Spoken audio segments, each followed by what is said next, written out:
वॉन्ड डिब्राइटमेंट। Wound डिब्राइटमेंट जैसे ही नाम से पता चल रहा है, डेब्री डेड टिश्यूज़ होते हैं, नेक्रोटिक टिश्यूज़ होते हैं जो कि वूंड सरफेस पे प्रेजेंट होते हैं, और उन डेब्री को, उन डेड टिश्यूज़ को रिमूव करना डिब्राइटमेंट होता है।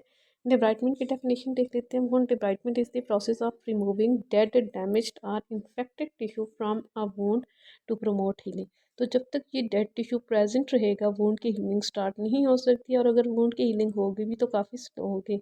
वूंड की हीलिंग को स्पीड अप करने के लिए हम ये डिब्राइटमेंट कर रहे होते हैं। It is a vital step in wound management. ये एक इम्पॉर्टेंट स्टेप है वूंड मैनेज करने के लिए। इसमें क्या होता है, facilitating the growth of healthy tissue and preventing complication, जैसे कि इन्फेक्शन या फिर डिलेड हीलिंग है, ये वो भी कम हो जाती हैं, कॉम्प्लिकेशंस के चांसेस। अब हम टाइप्स देख लेते हैं वॉन्ड डिब्राइटमेंट की। ये 3 मेजर डिब्राइटमेंट के टाइप्स हैं: बियोलॉजिकल, एंजाइमेटिक एंड ऑटोलाइटिक। बियोलॉजिकल जैसे कि नाम से पता चल रहा है, इसमें कोई भी लिविंग ऑर्गेनिजम्स जो हैं, माइक्रो ऑर्गेनिजम्स, वो यूज़ किए जाते हैं। Biological debridement is the use of the enzymes to break down and remove dead or dying tissues from a wound. इसमें क्या किया जाता है कि जो मैगिट्स होते हैं, जो लार्वी होते हैं, जो डिसइंफेक्टेड होंगे, स्टीराइल होंगे, मतलब नॉन विरुलेंट होंगे, उनको इंजेक्ट किया जाता है वुंड में। और वो एंजाइम्स क्या, वो माइक्रो ऑर्गेनिजम्स क्या करते हैं, वो एंजाइम्स को सिक्रीट करते हैं, जो प्रोटियोलाइटिक एंजाइम्स होते हैं। प्रोटियोलाइटिक एंजाइम्स जितने भी डेड टिश्यूज़ हैं उसको लिकोफाई करेगा, और जब लिक्विड मटेरियल में कन्वर्ट होंगे नेक्रोटिक टिश्यूज़, तो वही लिक्विड जो लार्वा होते हैं वो इंजेस्ट कर लेते हैं। तो इस तरह जितने भी डेड टिश्यूज़ होते हैं वो रिमूव हो जाते हैं।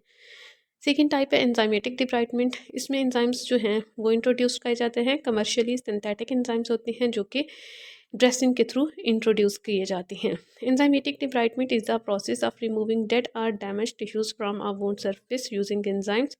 This type of debridement can be done using the topical या फिर सिस्टमिक एंजाइम। थर्ड टाइप है ऑटोलाइटिक एंजाइम्स।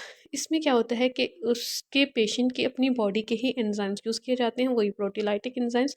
इसमें इस तरह की ड्रेसिंग दी जाती है कि वो एंजाइम्स जो हैं, जो रिलीज़ हो रही हैं, वो एक्सुडेट से, डिस्चार्ज से लॉस्ट ना हो, बल्कि वो ड्रेसिंग दी जाती है ताकि वो जो वुंड सरफेस है वो हाइड्रेटेड रहे, उसमें मॉइस्चर रहे। मॉइस्चर में ही वो एंजाइम्स जब रिलीज़ होंगे वो एक्टिवेट होंगे, और स्पेसिफिक टेम्परेचर मेंटेन करना होता है ताकि जितने भी डेब्री है, डेड टिश्यू है, उसका जो है वो लिक्विफाई हो सके, मतलब डेड टिश्यूज रिमूव हो सके। जैसे कि इस पिक्चर में हमें नज़र आ रहा है, ये स्पेशल टाइप की ड्रेसिंग है, जैसे हाइड्रोकोलाइड और हाइड्रोजेल वगैरह इसमें दिए जाते हैं। ये बियोलॉजिकल टाइप की, वही बियोलॉजिकल डिब्राइटमेंट है जिसमें लार्वा इंट्रोड्यूस किए गए हैं वुंड सरफेस पे, और ऊपर फिर ड्रेसिंग अप्लाई कर दी गई। 3 डेज से लेकर 30 डेज तक ये हमने मेंटेन रखना होता है। लार्वी जो होंगे जब हम इंट्रोड्यूस करेंगे वो स्मॉल साइज़ के होंगे, डिसइंफेक्टेंट मतलब स्टीराइल होंगे, नॉन विरुलेंट होंगे, उनका साइज़ 3 mm तक होता है। लेकिन जब डिब्राइटमेंट हो चुकी होगी तो वो लिक्विफाइड मटेरियल जो इंजेस्ट करने की वजह से वो थोड़े से ग्रो हो चुके होंगे, और उनकी जो ग्रोथ होती है वो 10 to 12 mm तक हो जाती है। ये इस तरह कमर्शियली जो अवेलेबल होते हैं लार्वी, या जिन्हें मैगट्स भी कहते हैं, मैगट पैकिंग